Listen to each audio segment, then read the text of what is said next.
The opinions, views, and conclusions expressed in this show are those of the show host and co-host and do not necessarily reflect the views or positions of KPFV FM or its affiliates. KPFV LP 98.1 FM presents Changing the Planet One Mind at a Time every Thursday, 1 p.m. with your host, Gail Gaia.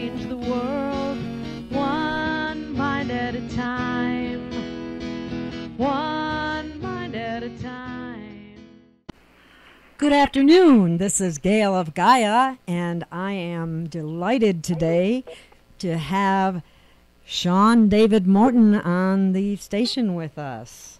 How are you, Sean? I'm doing fantastic, Gail of Gaia. How are you? How's the world that you rule? Well, I rule. Well, I don't know that I rule anything, but I'm just really happy that you're my guest today, and we have so much to talk about. Yep. And I could write a dissertation on your background. Oh, shucks. Okay. Well, I like to stay busy and just do a bunch of stuff. So. Yes, you do. That's awesome. So I know you probably don't like this, but so I don't miss anything. Why don't you tell us more about your background so the listening audience... Really? You're going to make me do this? Okay, you want me to do... Okay, I can do... I'll tell you what. I will do part of it, and then you fill in what I miss, okay? Okay, that's fine. No, well... yeah, that's fine. That's great. Okay, let's go. You have been an investigator in Area 51, which is very relevant here in Nevada. Yes. You've been a remote viewer. You're a freelance writer and investigative reporter. You've written several books. Those in particular that are very interesting are Sands of Time. And I believe you're working on a new one. You're an award-winning film writer. You've done TV documentaries on the paranormal. Yes. You are an expert in the metaphysical area. You're a producer. You went to Stanford University. You used to be a... I went to summer school at Stanford. I graduated from USC. I have 2 degrees from USC, so I don't get that confused because we don't like those Stanford guys very much. Oh, okay. You also studied with the Dalai Lama. Is that correct? I did. I studied at the Tibetan Library of Works and Archives, which is up in Dharamsala, and I lived in Dharamsala in northern India for about 4 months. And I set up a program there for the kids and the orphans, which Benedict Cumberbatch actually later took over, which was actually kind of cool. And, yeah, that is. But I was there for about 4 months, and then the Dalai Lama was going to leave, and so I went and I talked to him, and I said, I have the feeling I need to go somewhere else. And he said, go here. And he took out a book and pointed at a map and told me to go to a monastery called Tengbache, which is at the foot of Mount Everest. And so I was there for... about 8 months or so before I came back. Is there something going on in Mount Everest? Yeah, crazy people. I mean, it's now they have like rave parties at the foot of Everest, and unfortunately, Tengbache, the monastery, is the stopping off point where everybody comes, and they, we would charge them a fee to actually camp in the fields actually at the monastery, and then I mean, there's just it's crazy now, and a lot of people got killed in a storm just recently, and oh my! But Mount Everest is it's originally the Tibetan name is Sugarmatha, and it's one of the 5 sacred mountains that process the masculine energy of the God ray.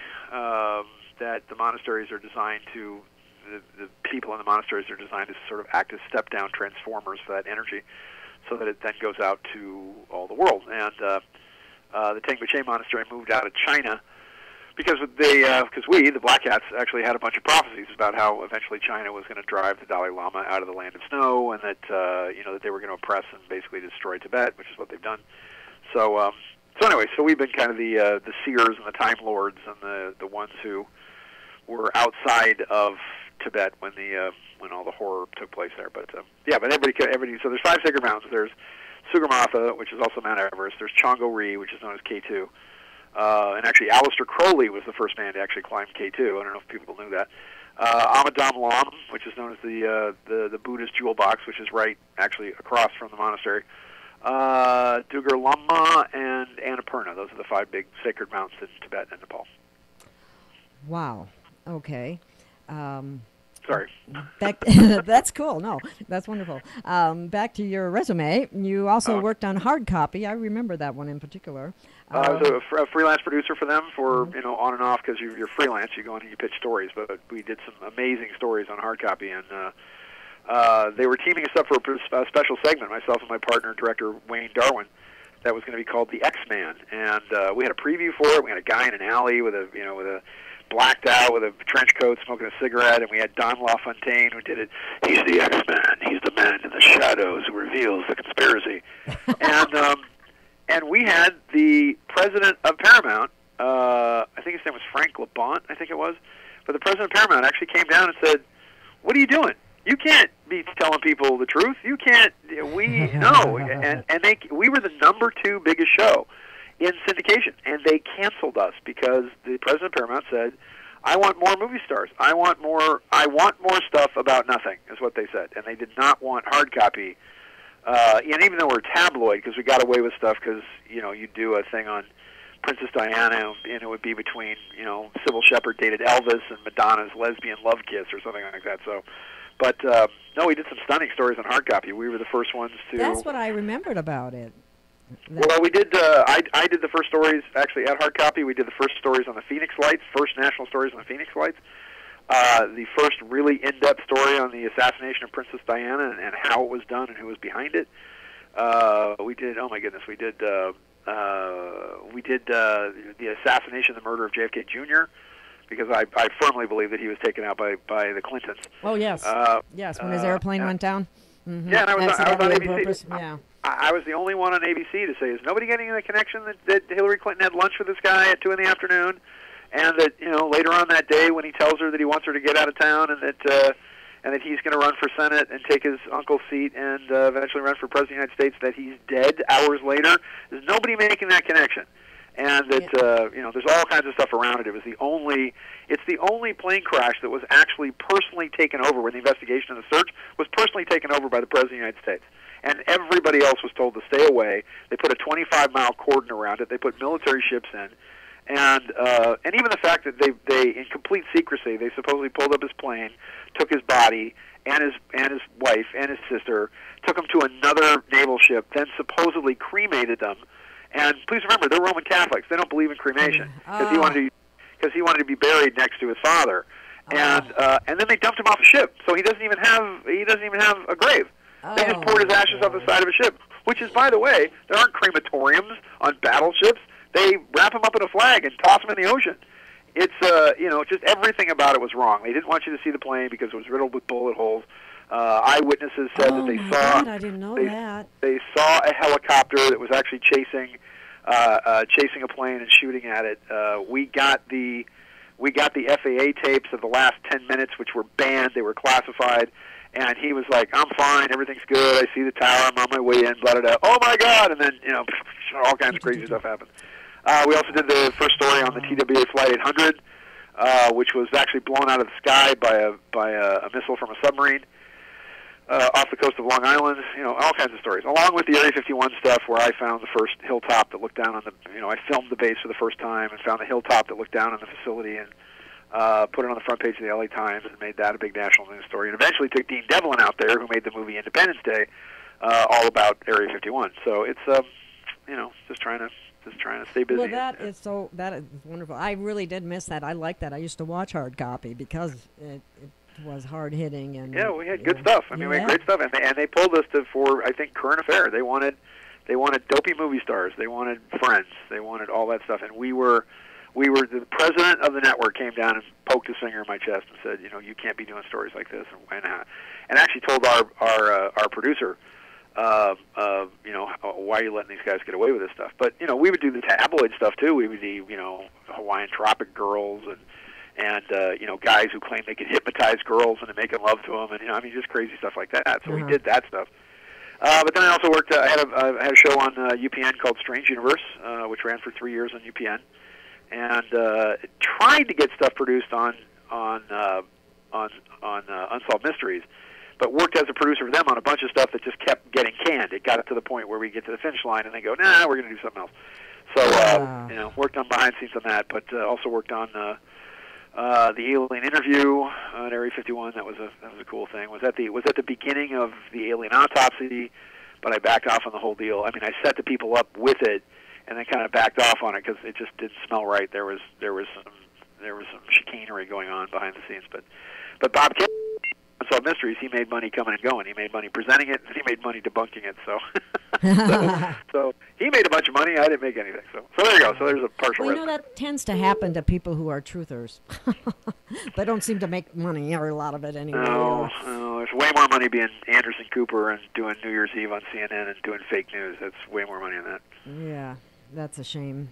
Just like there's more money in Big Pharma than there is in any real healing.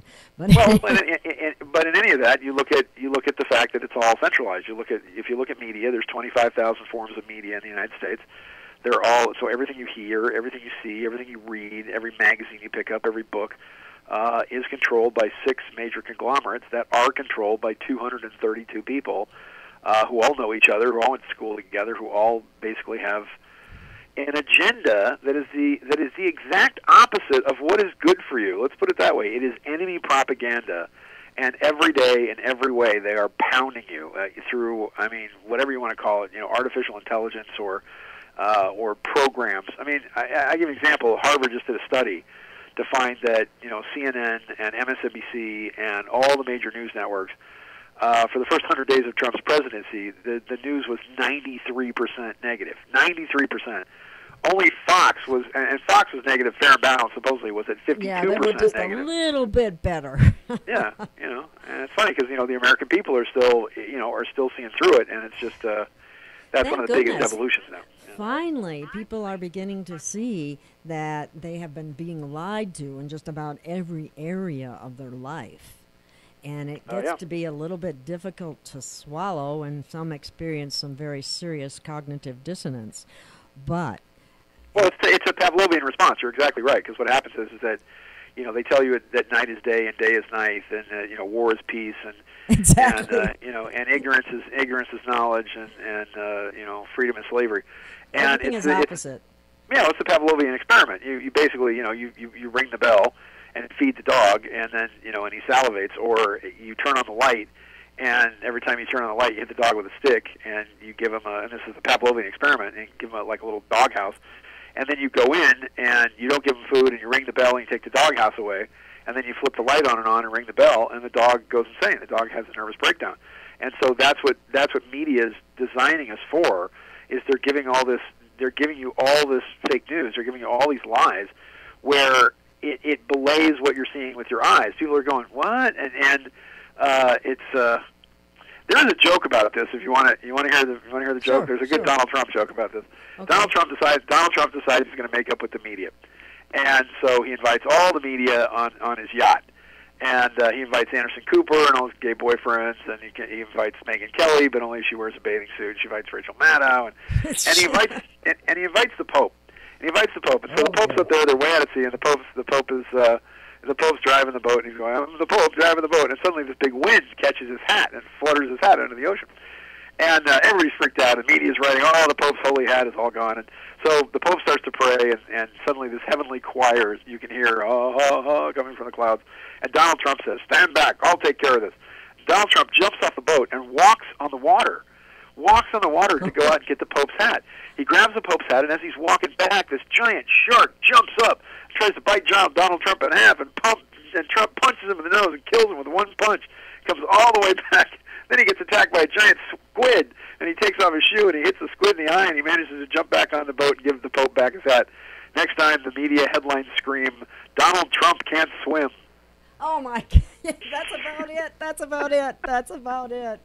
I have never seen anything like it in the course of my lifetime. The negativity and the stuff that they keep hitting him with, compared to any other president or any and look at the body count on the Clintons. I'm going, oh my God, what is? It's insanity. And eventually they're going to find and let me just point out to people, because I run into all kinds of people who are like, Trump makes me sick and all this. I'm like, okay, Trump, in all the years he's done business, he was never known as a misogynist. He was never known as a woman hater. He was never known as a racist. He was never known as a bigot until he started running against Hillary Clinton and the Democrats. And now suddenly he's all these bad things, because that's all they have. Is they don't really have any policies. They don't really have anything to defend it with.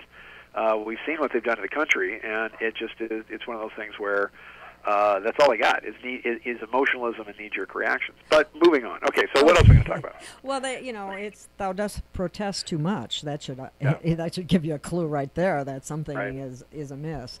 But anyway, that's all very interesting, and that is a good. Sorry, I didn't need to get off on all the political stuff. We're going to talk about like spiritual stuff and all that, but it's that's okay. But well, how about the book that you wrote about the Black Seraph? Can we talk about that? Well, let's go through the books. Yeah. Okay, I wrote 2 books with the same character. There's Black Seraph and Dark Prophet, Veil of the Antichrist. I'm sorry, I've got Mexicans flying around with jetpacks right outside my window. Hold on. These gardeners next door. Yeah, they just fly through the air on these jetpacks.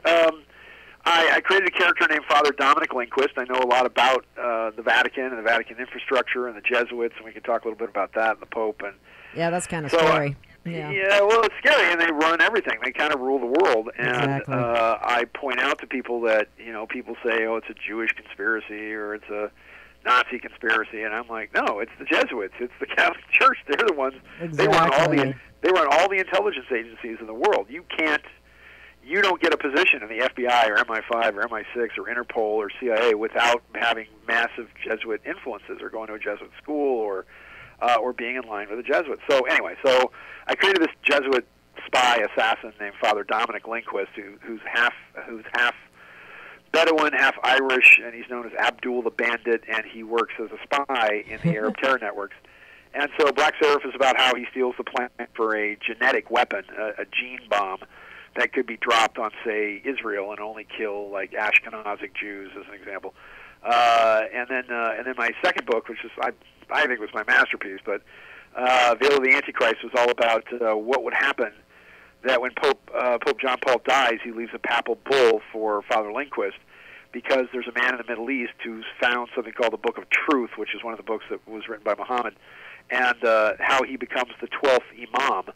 And the 12th Imam is the coming Messiah of Islam. And if this guy were to appear and unite like 1.7 billion Muslims against the world, it would be a very bad day. So, but in the book in 2009, I actually wrote that this revolution starts across the Middle East when a guy with a fruit cart in Tunisia lights himself on fire with a big sign that says, "Let the Prophet save us." And I was told by a publisher that's the most ridiculous thing, that some revolution would start over Twitter and Facebook and all that. And it's exactly what happened 2 years later, after I wrote the book. And but it's all about how Lindquist and the Vatican have to basically destroy this guy and defuse his movement. And what he does is that he doesn't use weapons of war; he uses immigration.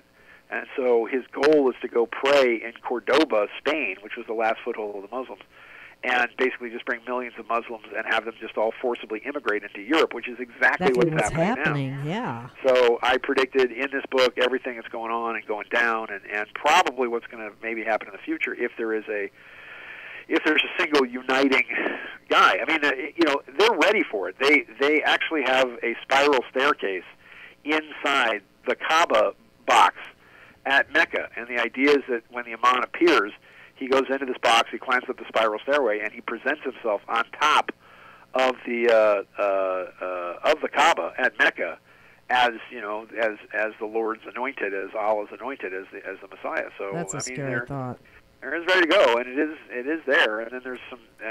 Actually, on my, I'm going to talk more about that because we have a live 3-camera presentation called liverevelations.com, and it's going to be for people to tune in on the internet. That I'm going to be talking about Antarctica and the Antarctic Revelations, because it's going to be Antarctic Revelations, but it all links into Mecca.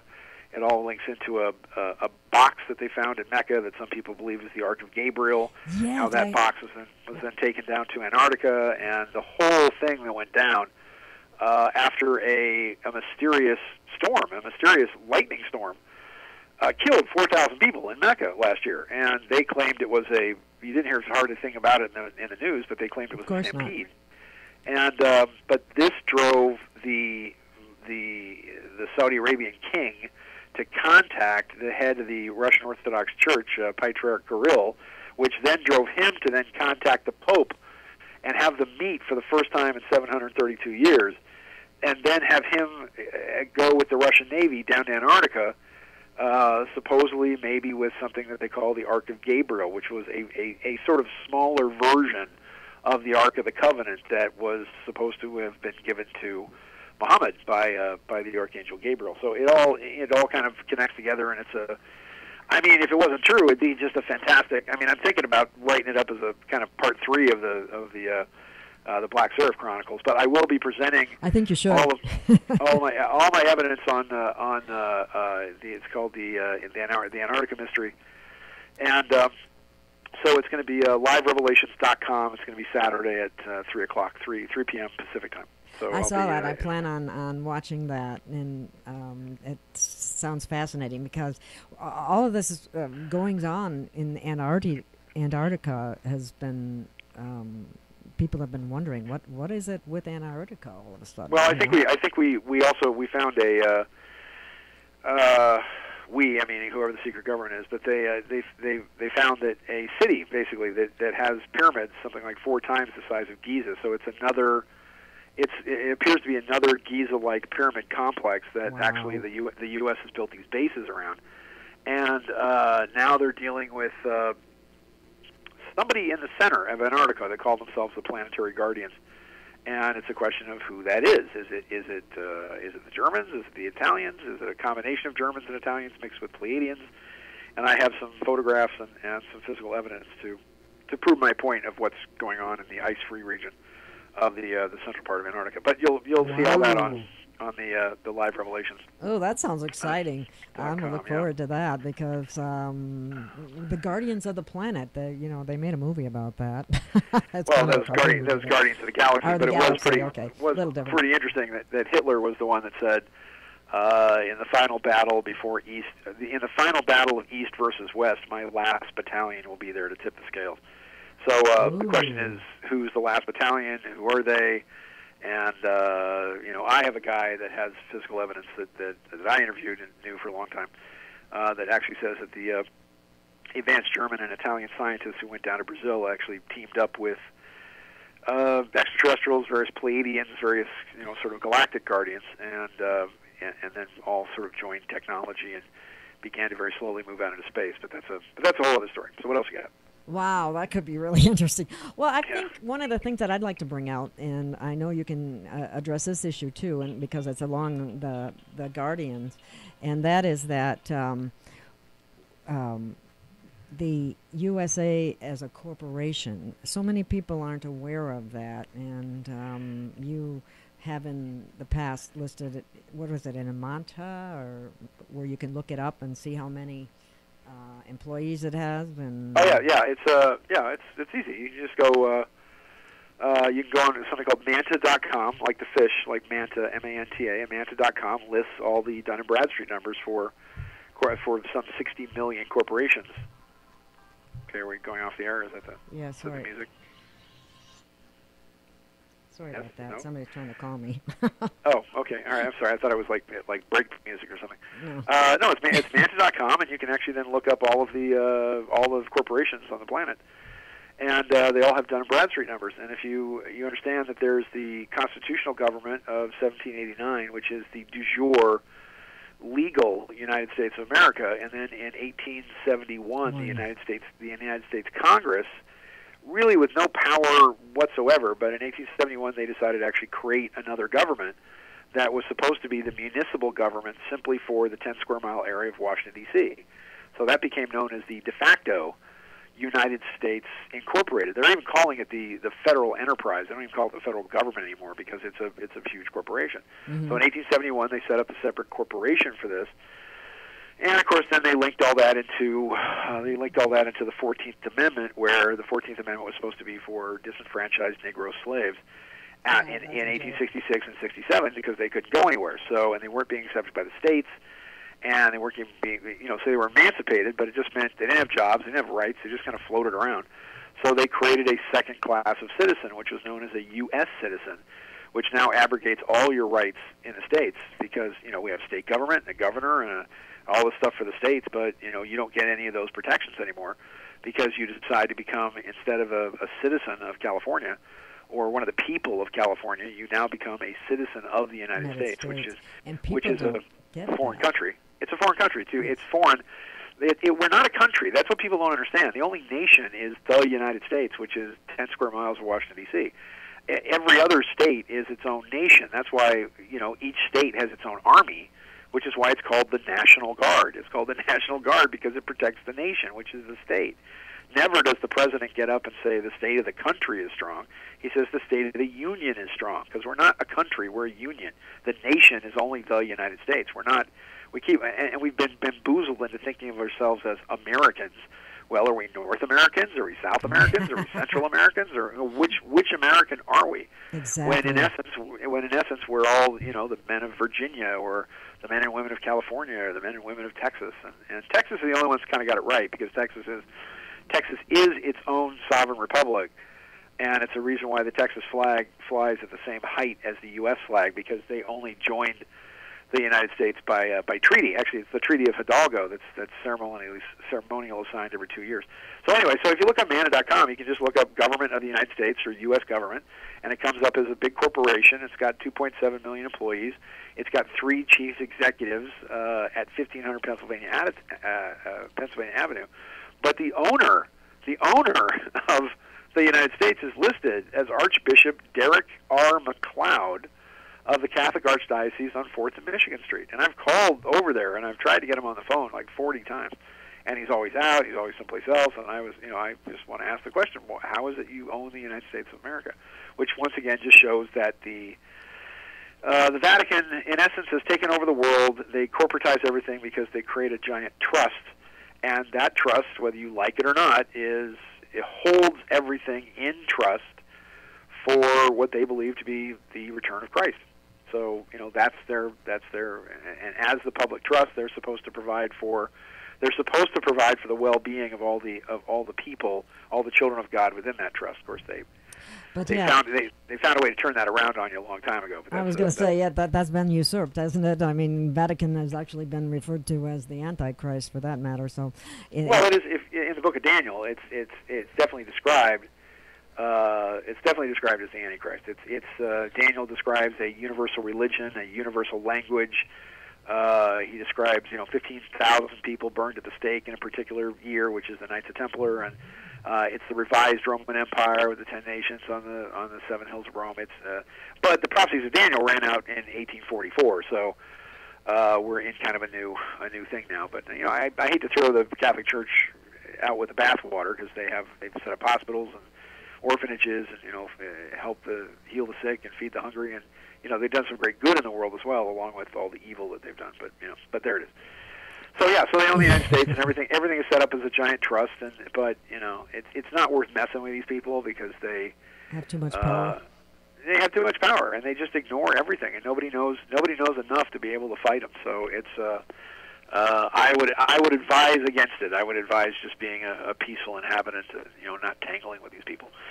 Yeah. So that's my advice.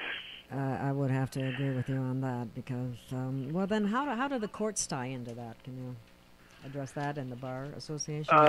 There are, once again, the courts are, that's really complicated. The courts are corporate entities, mm-hmm. and they all also have Dun and Bradstreet numbers, and they all have, and they take your court cases, and when they file a court case against you, that court case gets a QSIP number, and the QSIP numbers are then traded on the exchanges. And mm-hmm. It's see, people don't realize this. Well, it's all money. They're basically saying there really is no crime anymore. There's no criminal offenses anymore. It's all civil. So, but it's a big long explanation to this because you'd have to know what QSIP numbers are, and then but it's basically all divided up into a business account that's then rolled into. I had a court case that I found the 3 QSIP numbers on it, and it was rolled into Fidelity Investments Canada and into a fund that was worth $2.95 billion, and it's made $437 million just this year, and so but that's where your court cases go. They get rolled into these giant funds. Well, it's my understanding that behind closed doors, in the courtrooms, there's the bid bond, performance bond, and payment bonds that nobody knows about, and it's all related to what you're talking about. Yes, but that's a 3-hour seminar. So we could talk about all those and how they take the marshal number and how they take the prisoner number and all these things, and the trick is trying to figure out a way to pay it all off. But it's can you do it with promissory notes? And most of the times and here's the challenge. The challenge is you theoretically can pay off all these debts, but then what they do is that the banks just keep your bonds and just ignore you and keep coming after you. And then they get their friends in the Justice Department to then claim that you're conspiring to defraud the United States, even though they never, ever produce the bonds ever again because they're put on deposit. But that's a theory that's presented for entertainment purposes only. Well, it's kind of like justice is just us. It is just us, yeah. It's the legal system is all pretty bad, and it is just us. There's very little justice for people. But they do have access to common law, but again, that's a 3-hour lecture that's kind of boring. So. Exactly. Well, let's see. We have covered quite a bit. I don't know how much time we have, so it's. We have an hour, or we can go over an hour or two. So okay. We're doing good, so we can keep going. Okay. I think I took a few notes on things that I'd like to bring. You talk a little bit about timelines, and yes. we have. Are we in a positive timeline, or the timeline has changed, or what can you tell us about that? Because you have. Well, it does. Time travel has been made possible, and it is being done. The question is, can you? It's very difficult to change a timeline because it has to be. So the timelines aren't static. But you have to have a change of consciousness to actually do that. So the timelines are created by, let's say, 7 billion people all holding hands, walking backwards, actually creating reality at the moment that we get to it. If you jump into the future, still vibrating at the frequency of now, the future literally looks like a giant holographic, unfinished construct. It looks like a bunch of purple light, really. So if you move into the future, you have to move at the same vibratory frequency as the future or the past. In other words, if you're in the time stream, and time very much does mimic a river, because you have pools and eddies and side ponds and whatever else, which is what time also has. But you have to jump dimensions. In other words, you're floating down the river, merrily, merrily, life is but a dream, and then you've got to jump out of the water onto the land, which is another dimension, and then you can run up the river. But then when you jump in the river, you have to then match the flow of the river, because you can't just stand there. Otherwise, the river gathers around you and eventually overwhelms you. Time is very much the same way. But you have to change consciousness. You have to go back to a point in time where you have you have to find where the butterfly flaps its wings, that then changes the timeline. So here's what's kind of interesting. Let's take Nostradamus. Nostradamus had, even though he was vague, but he did give. People say he didn't give exact dates for things, which is just not true. When you move into the future, you can't just look at a clock or a newspaper, especially if you live in the 16th century. But what he did do is he looked up and looked at the stars, and he gave us exact positions of the stars, because he was an astrologer. So he gave exact positions of the stars for when certain events would occur, which then gave us a timeline. But you can't really use. I haven't seen anything really accurate of Nostradamus after about 2005, because everything just kind of shifted. Edgar Cayce is probably a better example of this. Edgar Cayce made and has made stunningly accurate predictions, and people forget that Cayce, the 40,000 readings that Cayce did throughout his life, when he was asleep, by the way, he had a second-grade education, so he'd fall asleep on a couch, and these angelic forces would just speak through him, and his secretary would kind of write things down. But he gave 40,000 mostly medical diagnoses for people, like sit in a particular type of cedar barrel. It was filled with rainwater and stuff like that. He only did 14 readings on Atlantis and the future. And even the most extensive one he did on the future, the guy said, yeah, just tell me if my partner's a crook. I didn't pay you to find out all this dopey stuff about the future. Oh,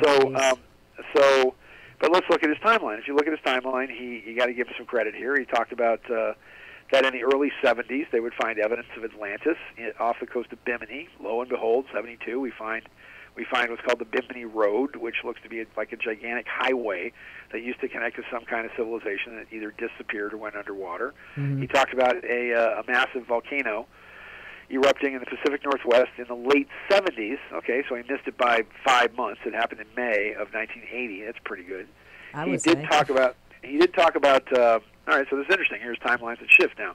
He talked about a shifting of the poles in 98 and 99. Well, lo and behold, there was an alignment with galactic center at that time, and there was a burp, if you will, in the rotational frequency of the planet, a shifting of the poles.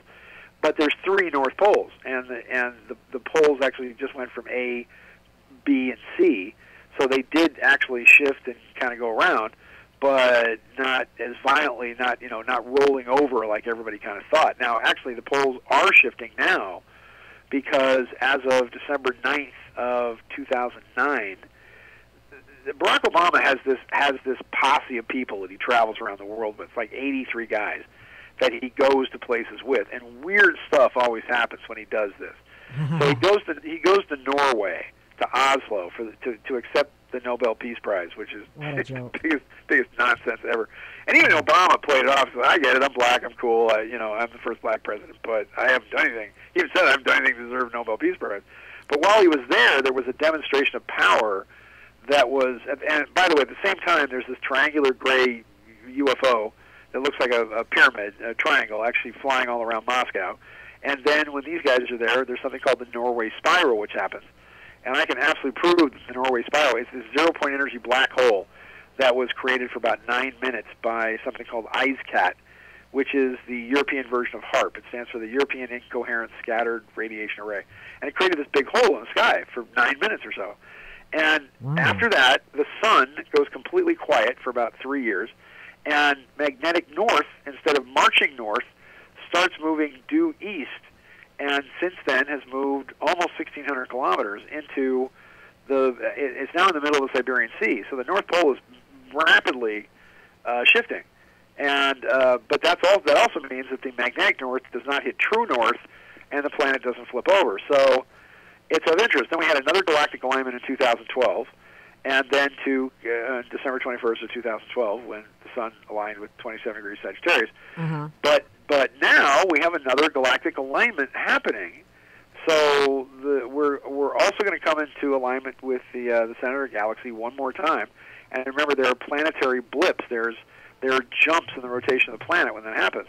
And this is going to occur on August 21st of this year, of 2017, when we have the eclipse. And this massive eclipse is going to start in Oregon. It cuts all the way across the entire breadth of the United States. But the penumbra of the eclipse, where it's going to last for, I think, almost 11 minutes, I think, is dead center on top of the New Madrid Fault. Now, this is one of Casey's biggest predictions, is that talking about how the rupturing of the New Madrid Fault will truly divide the United States, make the Mississippi River 100 miles wide. Is that the Madrid fault line? Yeah, the New Madrid Fault line. Okay. It's called New Madrid. It's in Missouri, the New Madrid, Missouri. Oh, Madrid. And the sun is going to be right on top of it. The solar eclipse happens right on top of it. The astrology of it's going to be interesting because it's just going to further divide the country, and then there's the possibility. Now, I do believe that part of what we call timeline shifts has actually been military activity that has triggered various earthquakes. I mean, I know for a fact the Northridge quake was artificially induced here in Los Angeles. Because we haven't had Fukushima is also artificially induced. Yeah. It was actually kick-started with an atomic bomb, and then they used HARP to actually kick to pound the bounce-back waves and create that quake. That they were told to stop, or they were going to cause some problems. Well, some other islands. If you'll notice that the earthquake itself didn't knock down a single building. Not a single building. It knocked over. It was the tidal wave that knocked over the buildings. Remember all the photographs of the video of the people on top of the buildings as the wave is coming in? True.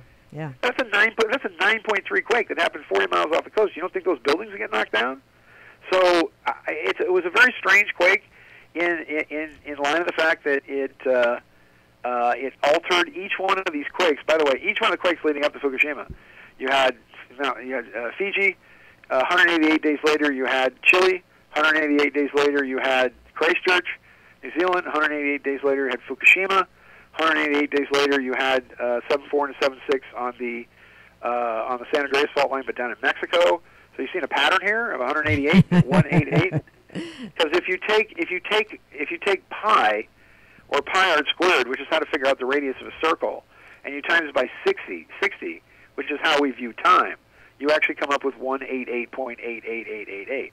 And Greenwich Mean Time was actually established in 1888 on August 8th, which is, again, 88.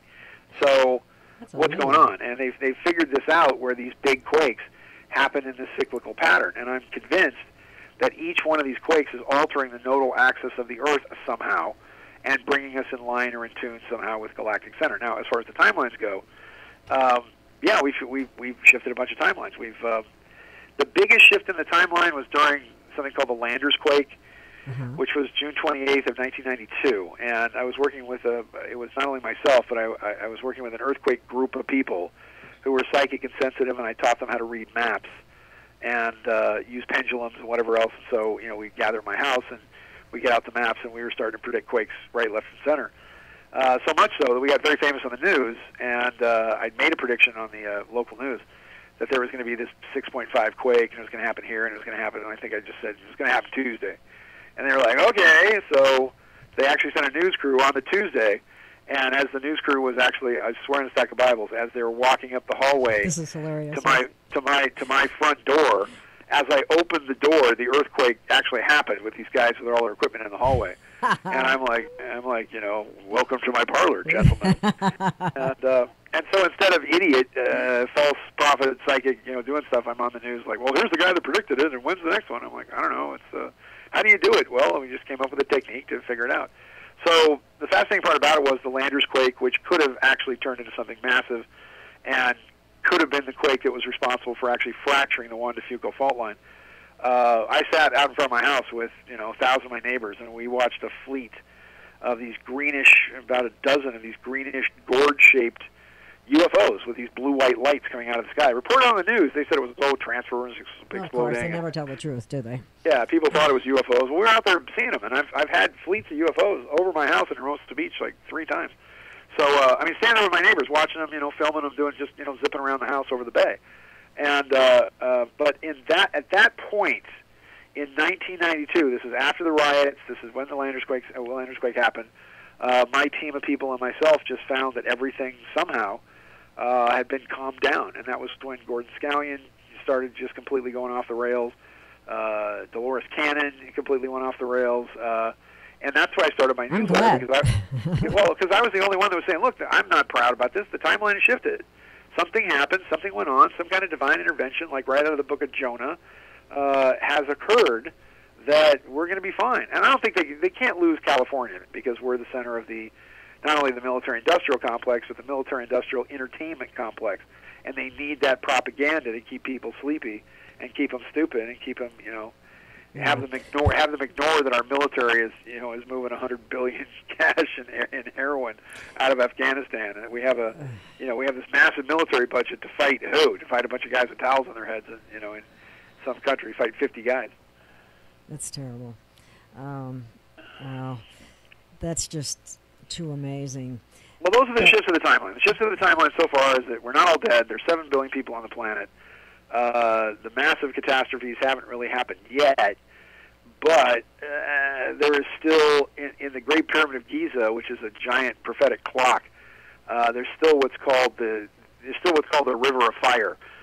This cosmic dent, this big ditch, if you will, that something dire is going to happen probably between now and 2025 that kind of washes people into the pit. So that's the Great Pyramid of Giza has a very specific timeline that leads up to the coming of the whole pyramid complex. Is all about the bestowal of messiahs, and that these messiahs come to deal with karma and raise humanity, and the the first upward influence was the period of Moses. We're not sure if Moses was an actual guy or actually was a composite of a number of characters, but it began the upward path of man.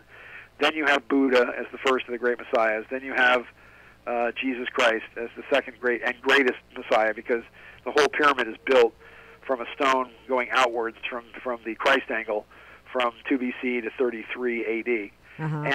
And the next messianic figure, supposedly from 1999 until 2039, which, by the way, is also the next one-read year in the Maya calendar, because the last one was 1987, and it's believed that Quetzalcoatl returns in those years, in a 52-year cycle. So the next one is going to be, we had the Harmonic Convergence in 87, and I think if you go 52 years forward, we go to 2039, and it predicts the coming of the next Messiah, whether or not it's a person who's born or whether or not he or she is fully blown or something, but it predicts it on October 31st of 2039. And the reason it's Halloween is because it's the return of the souls of the dead. But from 99 to 2009, we're supposed to be in in what the pyramid calls an Exodus period. But I haven't noticed too many people exiting. There haven't been any massive deaths. We're still up at 7 billion people, so unless it's all going to come in the next decade, it seems like the peace has been kept remarkably well. Yeah, well, something else that we have people talking about the ascension and 5D and the veil being lifted. Well, it has been. And here's how the veil's been lifted. Sorry to interrupt you, but the veil has been lifted. The Maya talked all about this in their calendar. The Maya talk about that for 26,000 years, in 5,000-year increments, there have been sections of the brain that have been covered or blocked or veiled. And so for this last period of time, the right-hand side of the brain, which is the feminine part of the brain, which is also the brain, it's the side of the brain that thinks in, the left-hand side of the brain thinks in 2 plus 2 is 4. It measures things. It's spatial. It's geometric. It's mathematical. It's the western part of the brain. You can't measure the universe unless you have a machine. And then the right-hand side of the brain thinks only in terms of symbols, colors, pictures. It's liquid. It's fluid. It's fluidic movement. It's dance. It's flexibility. It's the part of the brain that's actually ignited by psilocybins and psychedelics. But it's also the quantum side of the brain. The left-hand side of the brain thinks in terms of linear time, A, B, C, D, E. Everything goes in a progression. The quantum side of the brain thinks in terms of all time, all space, all being there, all at once. And accessing it, you can actually access those parts of the brain. So the veil is now off that. As of 2012, the veil came off that side of the brain. This is another reason why people are starting to wake up from the media hypnotism and wake up from the because now they're feeling what's actually true. They don't have to have somebody, hello, I'm Grim Carnage, good evening, and now I'm going to tell you, for an hour, I'm going to tell you why it's not. So, outside of the news, people are dead, and in your neighborhood, more people are dead, and the guy that's killing him is on your roof right now.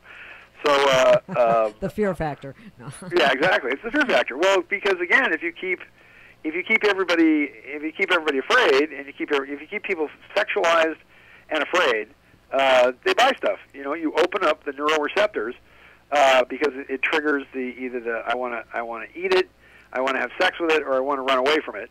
It triggers all those things, and then it's a cliffhanger at the end, and they open up the fear aspect, and then they shove here, buy this car.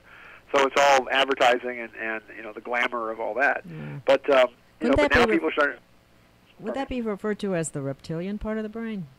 Yeah, it's the limbic system. Yeah. It's the snake in the Garden of Eden. It's the limbic system, or the introduction of the serpent, really, is what split the left and the right-hand sides of the brain. A hard-headed woman and a soft-hearted man, they've been causing trouble since the world began. Oh, yeah. So, and so when Eve bit the apple, she swallowed it all the way, by the way. So when Adam came along and said, hey, what you eating? She said, try this. And just as he took a bite of it, God snuck up behind him and said, what you got there? And he spit it out. That's why men have Adam's apples, because they swallow it all. Okay. Yeah, I haven't heard that one. That's a good one. It's also women, their index finger is actually longer than their ring finger. And on men, our index finger is about the same or shorter. And women evolved the longer index finger by pointing it at men going, it's your fault. You did this. you.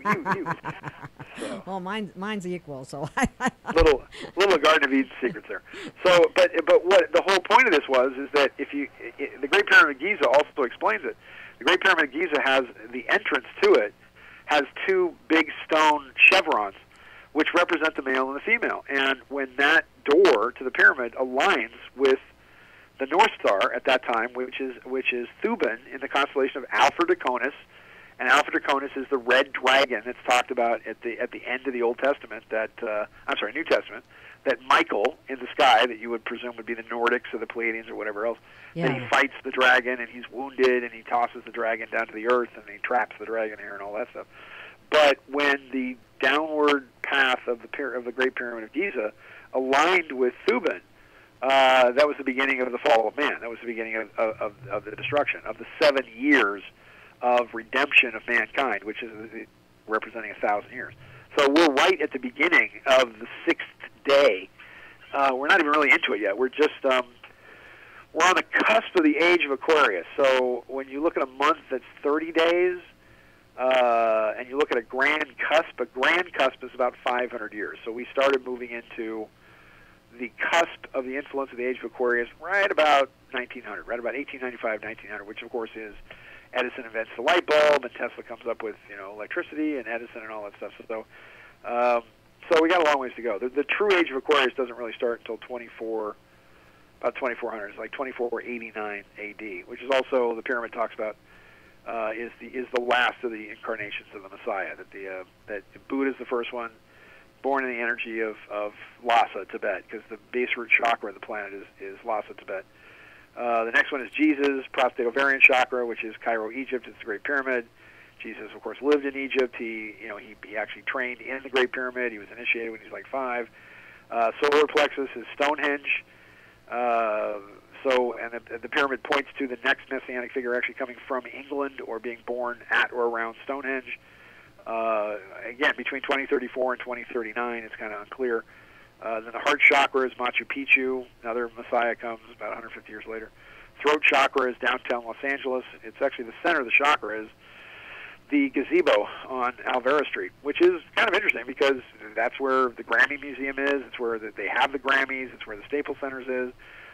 So it's all the music and everything else, and the television that comes to the throat and communication.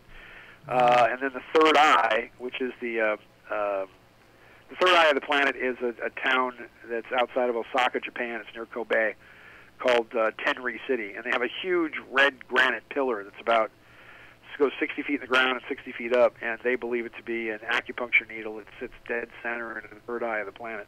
And it's interesting because the flag of Japan, everybody thinks it's the rising sun, but it's the red bindu of the sixth chakra that represents the rising sun of consciousness. That's fascinating. So, and the last of the great Buddhas, I should write a book about this, but the last of the great Buddhas is supposed to be the incarnation of the Buddha Hotai, who's the funny little fat guy who brings joy and happiness to everybody. And the last of the Buddhas lets us know that all life's problems are really just jokes and funny stories to the true spiritual master. You can just laugh problems away. Sure. Or should. And let me just plug if you have folks out there.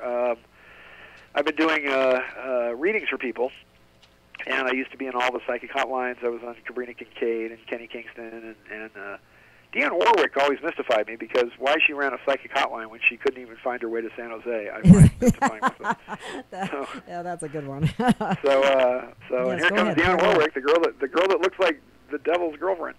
But anyway, so I was on the psychic hotlines for years. So I'm a master astrologer. I went to the Oxford School for Astrology at Exeter, and what I do for people is I do an astrological reading that includes a transit chart, an astrological chart, a personalized horoscope chart, but I also do something called astrocartography. And astrocartography, and we do it over Skype, and I share a screen with you, and then I show you. I put the maps up on full screen, and then I can show you where all the planets were transiting on the day you were born. And they leave psychic engrams, if you will. So there's certain parts on Earth that there's certain parts on the Earth that are good for you, that are good to find love or business, and and malefic lines as well. Well, actually, I might have to have one of those done, Sean. Okay. Well, I mean, I did readings for 2 women where they were living other places and they moved right onto a Pluto line. And Pluto is, of course, the planet of death, destruction, rebirth, and all that. And so this one woman, I just made a joke about, okay, well, who died, and did you go bankrupt? Did you lose all your money? And she starts crying that her son was killed, and she was in foreclosure, and her house was being sold, and all this because she had a Pluto line that ran right through her bedroom. And I'm like, you got to get away from this. Another lady was a nurse, and she had a woman and a baby die right in front of her, and that traumatized her. Once again, lived right on top of a Pluto line. One woman was trapped because she had her grandchildren or something there and had to live on this terrible line in Michigan. The other lady, not so much, because she was in the Four Corners area, so she could have gotten out of Dodge.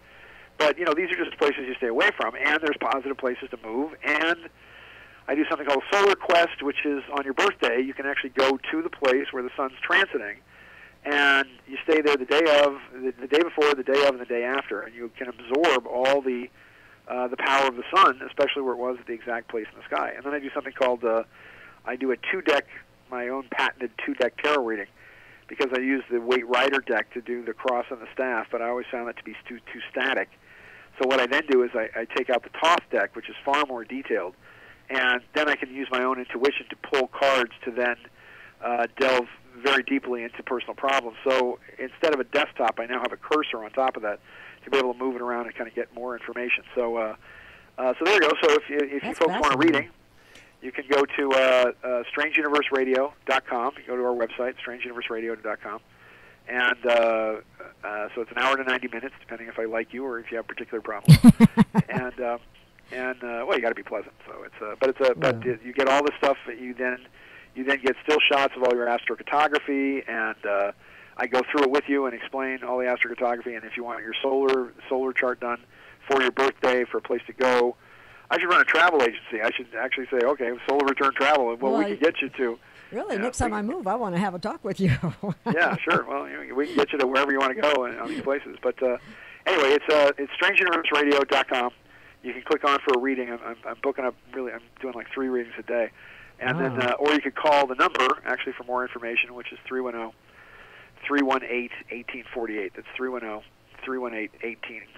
310-318, and then 1848 is the year that California became a state. So it's oh, that's an easy way to remember, isn't it? Yeah. Well, you can also get my books. You can actually get. We have Sands of Time. Didn't really talk about Sands of Time. Sands of Time, Volume 1, 2, and 3, 5-star rated on Amazon. We've got like 1,000 reviews up there. People that say it's one of the greatest books they've ever read. The original hardback collector's edition is actually selling for $2,800 on eBay. So that's how crazy it is. And but it's the true story of a man that I got in contact with because of my investigations in Area 51 and because of my appearances on the Art Bell radio program, that he just started contacting me. And it turned out that he was one of these guys in the who ran the world, one of these top guys, one of the top people at Area 51, and he just started talking to me because I think it made his conscience feel better that he could use me as kind of a hearsay outlet of all the things that were going on the planet with technology in the world, and he was personally responsible for developing time travel, personal man-portable time travel, and that also has to do with, again, can you change the future? If you change the future, you have to change consciousness. You have to do something about if you and I go back in time and shoot Hitler. Somebody else would take his place immediately and be worse, and the same timeline would occur, but just with a different personality. But if we all went back in time and with 1 million people, and we showed everybody what Hitler was going to be, then you would actually then have the change in the timeline that could actually possibly change what's going on in the future. Although, here's where it gets strange. When you understand that there is no death, and you understand that everybody begins with God in eternity past, and everybody goes along the same path, and we just transition from role to role, from mask to mask, from acting part in various different plays. You then begin to realize that everybody kind of agrees on what's going to happen, even the bad stuff. I mean, some people like horror movies, then they go with their friends to horrible movies, and they like being scared. But the aspect of all of it is, and this was what I really had to get straight with when I was in the monastery in Nepal, is that, you know, people make their own beds and lie in them. They come here to have certain experiences, and you just kind of got to let them. But you try to process their pain with compassion. Mm-hmm. But you could, there's an argument to be made that you have great spiritual masters like Jesus and Gandhi and whomever else, but then you also have people who teach us a lot, but in a really negative way, because then you have the Hitlers and the Stalins and the the FDRs and whatever else. I mean, each one of them is a player in a timeline that everybody has kind of agreed to. So it's kind of weird when you do the astrology for like a murder victim. You find the astrology for the murder victim and the murderer dovetail. I mean, come together as if this was, as horrible as that sounds, as if there's like a karmic debt that needs to be collected by whoever the murderer is on the victim, and it just goes to show that everybody picks what they. I wonder if is it karmic, or is it something that was designed to, sometimes if you have to feel the pain in order to evolve. Does that make any sense? Yeah, it's all about choice, isn't it? It's all about choice, and it's all about how you respond to certain things. Let's say a car accident happens right in front of you, and you jump out of the car and you pull somebody out of the car and it blows up and you save their lives and you call the paramedics and you're the hero, and you walk away from that thinking, wow, if I wasn't there at that right place at that right time, then all these people would be dead. Or you can be traumatized by it. You can say, oh my God, I saw this car accident, whatever else. So it all, 90% of it all is about what your perception is. And then you have those just misses, where you and I've had several of those in my life where, oh my God, in a matter of a few seconds I could have been dead if I would have been in that place. Well, that's where your guardian angels come into play, and your guardian angels always seem to show up at the very last minute just to let you know that they're there.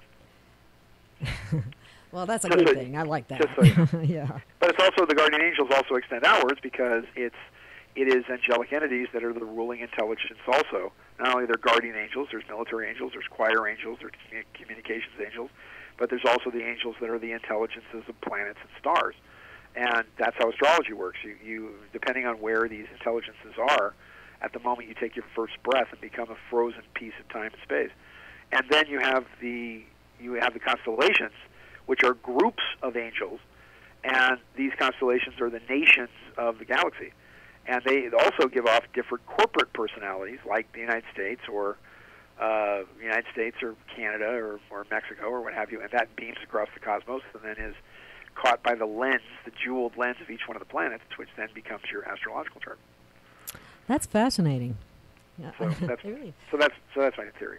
Well, you have another book that you're working on. It's called Isomer Protocol, or is that all? That's book 3. It's finished, and it's all good to go, and we have it back in print. And again, the publisher basically gives us a run, and they just keep selling out. And it's book 1, 2, and 3 of Sands of Time. Sands of Time is all about Dr. Ted Humphrey, who his father disappears when he's 17 years old, and he gets involved in a series of black government programs to find out, to actually not only trace where his father went, but who he was working for, and how his father supposedly was a person that was developing what they called man-portable time travel. A time travel device that you can actually wear as like a kind of like a backpack, if you will. And so he traces his father through this secret government. Eventually, he becomes a big player in the government. But look, everything's there. If for anybody that wants to read a book, if you have some newbie that doesn't know anything about the conspiracy, if you have a teenager that, I'd like to know about Area 51 and about Dulce and, all the stuff that it's taken us UFO researchers and investigators, generations to compile, it's all there in the book, because Ted Humphrey actually went through it all. I mean, he starts out at the Montauk Project in northern New York, then he moves on to Area 51. We then talk about Dulce and how half of this base underground in New Mexico was then given to these extraterrestrials, which then led to 2 wars or conflicts.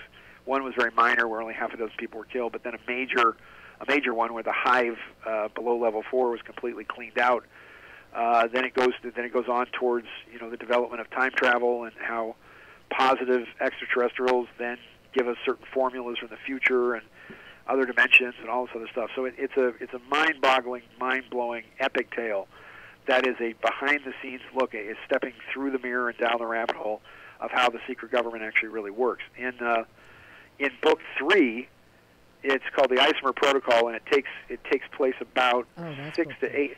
It's about 6 to 8 years after the events of books 1 and 2, and it's once again it's Ted Humphrey, a little older, a little worse for wear, and what they're dealing with now is they pick up a weird sphere and from a crashed alien spaceship on Mars, and they try to crack this thing open in Kansas, and it blows up and it wipes out the whole facility, and they realize that it's in fact a distress signal.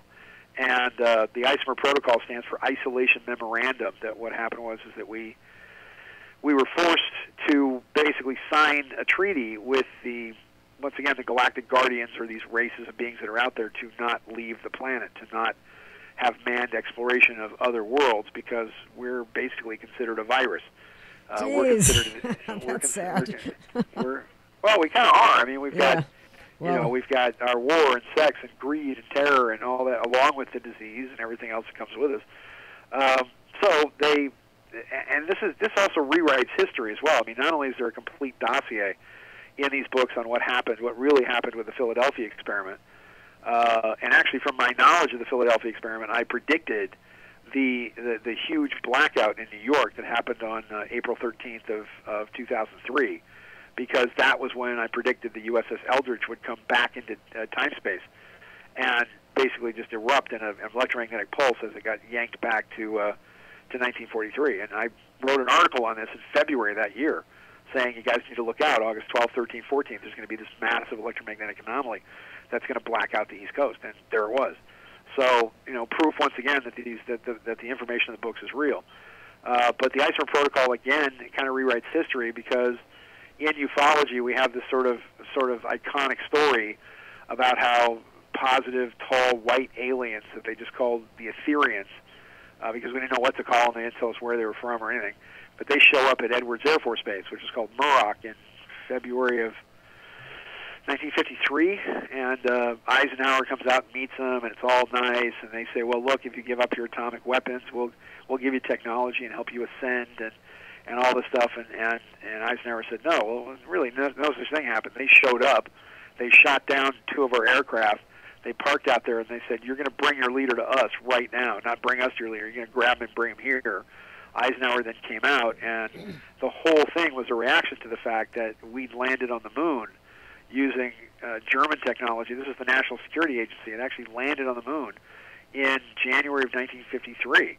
Using German technology and alien technology that we got from the Roswell crash and other sources. Mm-hmm. And that's what pissed them off. When they showed up, they said, you are not going to start moving off this planet. You are not ready for it. And, by the way, your atomic bombs are ripping holes in the time-space continuum, which are allowing your planet to be invaded from other dimensions. And, at the same time, you're knocking the planet out of its orbit. These atomic bombs are actually knocking the planet off kilter. And that's my theory, is that's exactly what happened, and that's why magnetic north started moving north in 1945. It was a direct effect of these nuclear experiments that have knocked the Earth off its orbit. And I think some kind of super technology is being used at Fukushima, at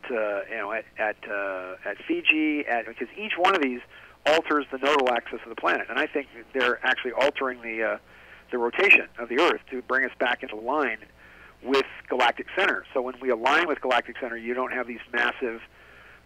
The planet's literally trying to correct itself to come back into line to its proper orbit in line with galactic center. I know that sounds like a big thing to say, but I've got a body of evidence to support a theory like that, along with a body of predictive evidence to show that that's true. That's very interesting, because it kind of goes along the lines of the Earth being a living organism and that is self-correcting. Well, not only a living organism, but if you understand that that basically we are the neural network of the Earth. So, for example, there's 6 chakras on the planet. There's Lhasa, there's Cairo, Egypt, there's Stonehenge, there's Machu Picchu, there's Los Angeles, there's Tenri City, Japan.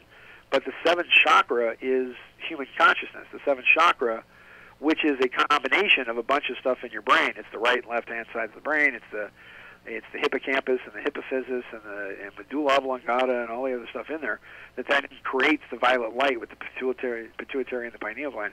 that then creates the purple light that is the crown chakra. So we, and I guess you could say in some crude way, the internet are now becoming the global consciousness, are now becoming the consciousness that we can influence enough consciousness out there to change time. And so you're wondering why the timeline changed. The timeline has changed because human consciousness has come together in such a way as to make it possible to shift the timeline. Well, we really needed the internet then in order to be able to do that with all the propaganda that's put out by the mass media that's untrue and doesn't, help people's consciousness in any way. The internet has kind of provided some balance, even though many people say that there's a bunch of stuff. Right up until you now have Google, you now have Facebook, you now have Eric Schmidt, the guy that runs Google, that just went to the Bilderberg meeting and all that. He was our next door neighbor. I mean, I could sit on my deck and watch Elton John play piano for Bill and Hillary in his yard. And, mowed his lawn once, and he still owes me $20, that son of a guy. So, but when my mom died, he bought our house. And so now he turned the whole place into Google Mountain. And so the entire evil empire is now being run out of my bedroom at 368 Walsh Road in Atherton. Oh, my God. Yeah, because they started censoring stuff, and they're doing all kinds of nefarious activities at this point in time, which is a well, they've become the 1984 memory hole, haven't they? They've become the... if you have the book 1984, even on your Kindle or your iPad, the electronics now reach into that and delete the book. What? Yeah, and then you have Zuckerberg and all these other guys. Yeah, people, they're now deleting books on the web and getting into the interconnectedness and deleting books like 1984. Oh my so God. That's how bad it's gotten. Which, by the way, 1984 was Hillary Clinton's favorite book because it's not a warning; it's a blueprint. But that's a whole other thing. So I don't know, how much time we got here? We're probably over time, but we're doing okay. We can go a few more minutes if you like. Okay. I've been given the okay to continue for a little while yet. Okay. Probably from another the producer's finger. Watch my finger. Yeah. Well, that's what he does. That's how I get started all the time. He says, "Watch my finger." Okay. I'm serious. It's funny. All right. We can go for so you have a segment if you want to go for 15 minutes. If you have more questions. Yeah. Well, let's see. I had some. Oh, I thought this was interesting. You talked about this the Earth once being a totalitarian prison, or was almost, and then we... Wow, okay. How do people get these stories? Okay, all right, so okay, this is a really cool timeline story, and I can't give any credence to it at all, but, so here it is. I was good friends, and I trained with, and he was one of my teachers and mentors, was a man by the name of Hal Wilcox. And Hal Wilcox was he was kind of the grandfather of the UFO contactees way back. He was on the Steve Allen show, the Tonight Show, back when it was Steve Allen and Jack Parr, and way back in the day in the late 50s and 60s. And he had been actually he'd been in contact with a group of beings that looked just like us. They were all, humanoid. They took him to his planet, took him to their planet. He had photographs. He came back with rock samples, metal, all the stuff to actually prove his journeys, which is why he was on TV a bunch of times. So we used to, every month, a group of us would go to Hal's house in Hollywood. He worked for the studios, I think, as a transport guy. And every Monday we'd go to his house. Well, we would do this meditation, and we'd sit around in a circle. And there was a guy named Commander Faj. This is kind of like a seance, if you will, but it's in the early 1980s. Okay. And Commander Faj just said, I'm a guy on a ship, and I'm just tuning into one of you. I'm not somebody dead. I'm not far away. I'm just tuning on a brain frequency to speak through you, and somebody would then pop, as we would say, and start getting this transmission from Commander Faj, and he would say hello, and this is what I have to say today, and sort of take over and just communicate into their heads. So Commander Faj, in this one particular day, this girl named Bernadette, that I think a black girl named Bernadette, who popped and started channeling him, not channeling or communicating from him, whatever you want to say, and that said, we want you to go out and find some books by an author by the name of Rajneesh Gurdjieff. None of us knew who that was. And nobody knew who that was at that time. So we said, okay. So I went everywhere I could go. I went to the Bodhi Tree. I went to Needham Bookfinder. This is before the Internet, when you had to actually walk around and talk to people to find things. Go to the library, yeah. Yeah, actually go to the library. Nothing. There was nothing in the library. There's nothing on Needham Bookfinders. There was nothing at the Bodhi Tree, which is Metaphysical Bookstore. I became friends with a girl named Julie there. I filled out cards. I did the whole thing. So make a long story short, on the Monday when I was heading back to Hal's class, I stopped by Bodhi Tree, a big famous place on Melrose, and And I walked in there, and there was Julie, and I'm like, "Hey, Julie, how you doing?" She's like, "Yes," just didn't know me at all. And I said, "Oh, I just came in to see if you got any of these." I filled out a card for these Gurdjieff books, and she just points, and there's a whole case. There's a glass case that has all these books in it. And I said, "Oh, you got them in?" She goes, "Those have been here since the store opened 15 years ago. I don't know what you're talking about." Oh my God. And I said, "Well, do you have a card?" And I said, and she looked, and there's no card. I said, "Do you remember who I am?" She said, "I've never seen you before in my life." And I said, "Okay, well, I'll take a selection of the books." And she's like, "Well, this one's good, that one's good." So I bought like 3 or 4 of them. So we go to Hal's house, and every single person in the group had the same story. And they're completely freaked out because certain things had changed. Buildings were different, signs were different, things were kind of weird. And so, make a long story short, we channel again. We put all the books kind of in the middle of the pile, in a pile, and we channel again, and somebody else pops, and Faj comes in and says, We gave you a request because you were faithful and you followed through on it. We were then allowed permission to alter a minor event in time, and it was an American journalist on a train platform, and we made sure that he took an extra step where he caught a train that he would have missed, and he gets on the train, which gets him to a stop where another train doesn't come, and he hears a lecture by Rajneesh Gurdjieff. And this American journalist then becomes the man who writes about Gurdjieff and brings him to the United States. And Gurdjieff becomes this major, I read the books, I didn't even like them actually, but I read the books, and he said he became a major metaphysical influence in your century. So we were all kind of freaked out about this, and somebody asked, have there been any other times this has occurred? And Faj said, at one point, your planet had become a prison. At one point, totalitarian governments had taken over the entire world. And basically, it's because Spain had actually colonized both North and South America. And so you had the entire planet divided up into these horrific empires, because then you had Spain, you had Russia, you had China, and then you had China and Japan. And then it got married to technology. And it was literally the point where there was no evolution, there was no ascension, that they were looking at 1,000 years of a boot stomping in a human face, like 1984. And what he said is that because you are part of an evolving sector of 48 worlds, we had to help you because the whole sector is evolving and you were bringing all of them down. And I'll never forget this, because he said, we were then allowed by Galactic Council, whoever it was, to radically shift your timeline in order so all these other worlds could benefit, so that you could then reach ascension. And we went back in time, and we changed one event, and that event was in the Battle of the Spanish Armada of 1588, that they simply put a ship that put an extra gust of wind into a British frigate that allowed the frigate to actually then T-bar, just the slightest puff of wind that T-barred a Spanish man of war, and managed to sink it. And it changed I think they also had something to do with the weather as well, because they changed the weather. They did something about the storm. But they changed the outcome of the Battle of the Spanish Armada. And for the British and Queen Elizabeth II and the Protestants to beat the Spanish Armada would be literally like Mexico beating the U.S. Navy in the Gulf of Mexico. Wow. And that battle then turned the tide of all history, which then allowed the British to colonize America, to colonize Canada, to colonize Australia, New Zealand, and brought freedom and expression, freedom of thought, freedom of religion. All those things never would have happened had the Spanish been allowed to oppress the entire world.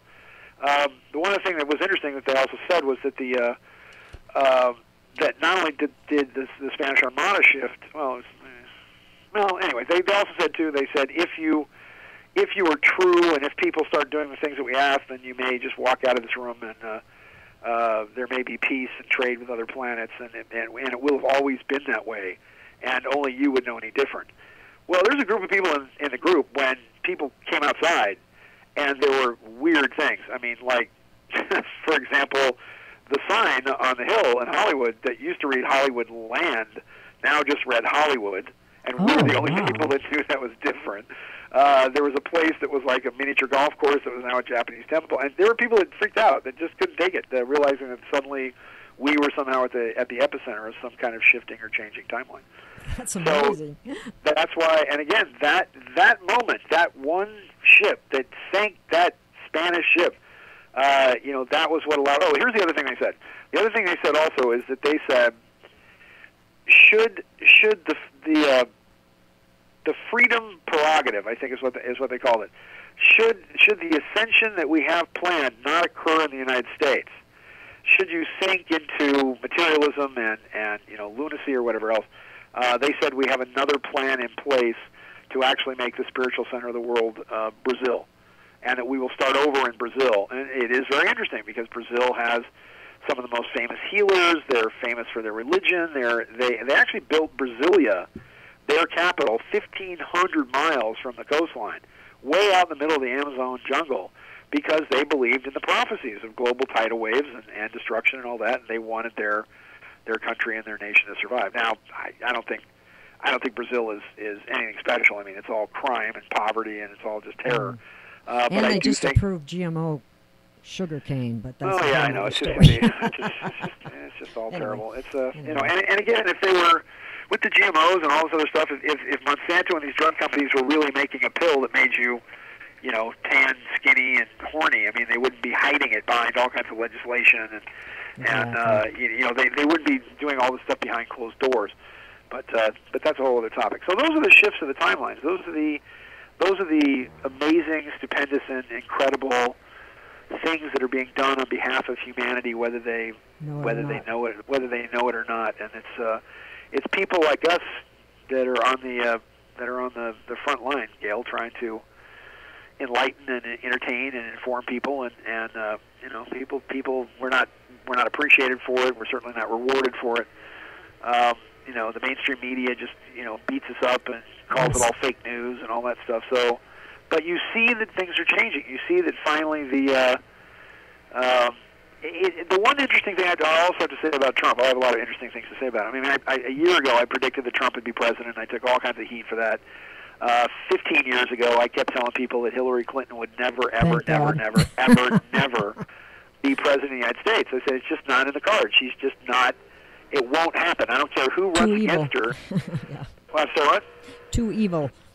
Well, there's that. Yeah, I mean, there's a train of bodies behind her. People. She's just not human. She's just not likable. She's vicious and cruel. Mm-hmm. So it's and she's a bad candidate to begin with. So I said, look, Trump's going to win the election. I don't care what the media says. I watched Ronald Reagan trounce Jimmy Carter when Ronald Reagan was like 4 points behind in the polls in 1980.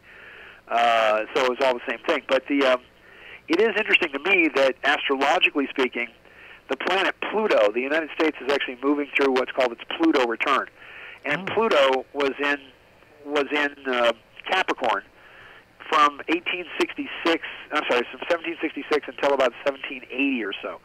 And I think it's interesting that the exact same degree that Pluto was in when the revolution started in Battle of Lexington, it just shot her around the world in 1774, was the same degree that Pluto was in when Donald Trump was elected president of the United States. Wow, you're giving me goosebumps. so you're looking at what is really an American revolution, whether people like it or not, against the forces of the banks and the British Crown, which is the media. Mm-hmm. And these people are. I think once again, and it's going to get worse because Pluto's the planet of death, destruction, rebirth, and all that. Capricorn represents skeletons, banks, constitutions, society, money systems, and all that. And the destruction is really going to come when Pluto hits 27 degrees Sagittarius. 27 degrees Capricorn. It starts in 2022. And something else happens in 2022. So not only do we have the eclipse that's going to be possibly rupturing the New Fault this year, but I also think, again, that governments have been messing with this. If you remember, there was an earthquake there were simultaneous earthquakes in Washington, D.C., actually at the foot of the Appalachian Mountains, and in Colorado that happened at the same time in August of 2011. And what are the chances of that? What are the chances of both sides of the North American platelet just rupturing at the same time, unless something was artificially induced? And I think that earthquake was specifically designed to remove pressure on the New Fault because they know how to do it now. So there's that. The other thing that's happening is that Madame Blavatsky, we'll just kind of wrap up the show with this, Madame Blavatsky was a Russian psychic intuitive writer. I'm not sure if she wrote, I don't know if her seminal work was something Miracles or something, or Work of Miracles, or Blavatsky. She wrote a big book that a lot of people are devoted to. But she was a contemporary of Einstein and Aleister Crowley and all these guys. And so the interesting thing about this is that Blavatsky said that in the end days, there would be when the great culling of men and animals would occur, and quite possibly a big war with China and all this. She said that a Death Star would actually appear in the sky, and I've always been wondering about, okay, is just Blavatsky just crazy, or drinking too much of her tea, or channeling too much, channeling too much ectoplasm oozing out of her mouth, or something like that. But lo and behold, being almost having a degree in astronomy from USC and working at the Griffith Observatory a long time ago, there is a Death Star coming, and as a Death Star coming in 1738, two supernovas crashed together, and that light is going to get here on June 1st of 2022. And Blavatsky also talked about it happening in the sign of the swan. That the swan represented Lucifer because the swan represented pride and beauty. But, if you get to know swans, they're really pretty nasty. If you've ever been chased by a swan, if you're out golfing and you deal with swans, just stay away from them. But lo and behold, on the 1st of June of 2022, the light from these colliding supernovas is going to reach the Earth and be the brightest star in the night sky on June 1st of 2022 in the constellation of Cygnus the Swan, on the wing of Cygnus the Swan. At the same time, you have Pluto moving back and forth across 27 degrees Capricorn, which will be quite possibly between 2022 and 2025 represent maybe a war with China, the destruction of the United States, all kinds of bad things. And actually, because it moves over at once like a truck hitting us, and then it backs up over us, then it runs over us again. Then it backs up again and spins out on our head, then moves forward all the way into Aquarius for about 8 months, and we get a taste of what the whole new age and new world is going to be like. But then it backs up again and moves into Capricorn. Oh, and then finally, this is all within 3 years, and then finally it goes from that, it finally moves into Aquarius, where the moon's in the 7th house, and Jupiter lands in Mars on December 24th of 2024. So Christmas time. That's what then. There's also something else. It's a cycle of the Pleiades or something that then triggers, but all kinds of things. And that also is the ending of what the Mayans called the year, the age of the Jaguar, which is this 13-year period we're going through from 2012 to 2025. So that ends and the Jaguar is eating us. The Jaguar absorbs us, eats us, and supposedly we are then transformed and hopefully don't come out into a world of crap. But that's the Mayan calendar talks about the day of the Jaguar, the night of the Jaguar, really, that we have to be smart, we have to be adaptable, we have to climb trees, we have to swim, we have to be quiet, silent, we have to be cunning, because the race is not going to go to the strongest, it's going to go to the most curious. It's going to go to those who are quiet, who study, who learn, who listen to shows like yours, Gail, who get out there on the internet and study to show themselves approved, as the Bible says. Okay, that's about it, right? I got to do my own show now. Yes, I think so. I can't thank you enough. It was a wonderful talk here that we've had, and I'm sure we've enlightened some people, and you are a encyclopedia of information for sure. Thank you. And I'm thank you. I can't thank you enough. And I guess I'll have to wrap this up because we are running out of time. And maybe I could have you on again in the future. But if you want to give your phone number again one more time, just... Okay. All right. Once again, thank you so much. The website is strangeuniverseradio.com. You can actually find me. I'm actually on the radio from 3 to 5, Monday through Friday, on freedomslips.com, which is also known as Revolution Radio, freedomslips.com. And... once again, if you want to book a reading, which is an astrological natal chart, a transit chart, a daily personalized horoscope, an astrological reading, the 2-deck tarot cards reading as well, the patented 2-deck tarot card reading, and your astrocartography of places to live and places to go. And if you want to do a solar quest for your birthday, it's a little extra, but we find the perfect places for you to travel, to do your own personal spiritual quest to be under the sun when when your birthday actually comes around. And you can give us a call, either book a reading at strangeuniverseradio.com, or you can actually we have a discount right now because the readings are usually $500, and we're doing an introductory reading right now for less than half the price. So it's almost a 60% discount. And but if you call and just mention Gail's show, we'll give you the 60% discount. And just say that you're listening to the lovely, the amazing, the spectacular Gail of Gaia, or Gaia. I'm sorry, Gail of Gaia, and so you get the discount. And or you can give us a call to book a reading with my lovely wife Melissa, 310-318-1848. That's 310-318-1848, and or email us at support@strangeuniverseradio.com. Support@strangeuniverseradio.com. All right, Gail, thank you so much. It's been lovely. Thank you, Sean. It was great talking to you. Thank you so much. All right, and be blessed. And let me give my sign off here. The Mayans talk about all is one, life has purpose, God is love. That means that everybody is biologically connected to each other. We're chemically connected to the earth, and we're atomically connected to the universe. If life has purpose, and that means that no matter how many low kicks, dirty tricks, and rotten leaks you've been through, you're at the exact right point in time and in space to be the hero that you need to be. And if God really is love, then that means that the prima mobile, the first thought of all the universe, is for the greatest and highest good of every person and every living sentient being within that universe. So I think that's where we're headed towards. So that's thank you. Wonderful, Sean. Thank you so much. All right, Ms. Gail, and say hi to your producer as well. He sounds like a nice man. And if you have a response from the show, call me back, and I'll get on soon. Okay, great. Thank you so much, Sean. All right, thank you, my dear. Have a beautiful day. Bye-bye. You too. Bye-bye. You're listening to 98.1 FM, KPFB LP, Pahrumps Freedom Radio.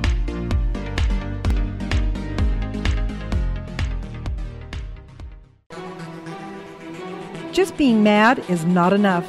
We have to join together to fight the tyranny that intrudes into our lives every day.